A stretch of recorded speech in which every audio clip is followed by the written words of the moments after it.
Akala ko, Yan. Sir, magtatanong lang po kami, kasi po di ba merong pending ngayon na impeachment versus pending impeachment po. oo. Meron po bang namomonitor ang DND na possible destabilization? Or... Sa ngayon, involving active duty members, wala kami na monitor at yun lang naman ang tinututukan. How about sir retired?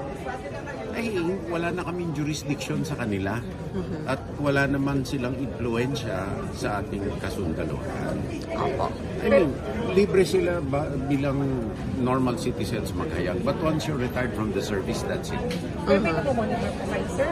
Wala. From the retirees?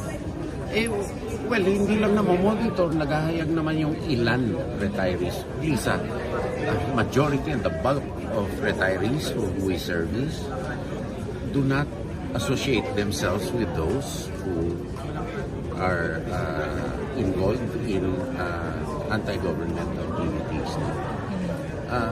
Because ang retiree, iba na yung pinagtutuunan nila. And right now, we have to thank them for the unconditional support sa mga initiatives ng DND on external and internal security. Kaya nagpapasalamat kami sa mga retirees. Matatag po ang administrasyon, walang kinakarap po na threat or anything. Sa hanay ng kasundaluhan, wala pong threat. At matagal na pong, whatever administration, maraming mga haka-haka, pero hindi naman ang moto since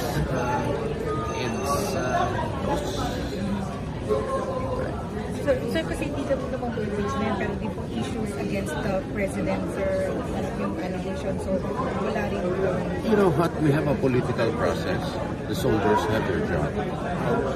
And I think part of the professionalization of the armed forces and the responsibility na humawak ng mas mabisang mga kagamitan at gumamit talaga ng active defense, lalo sila dapat hindi makialam sa politika. Okay. Thank you, Alright, sir. salamat, sir. Thank you.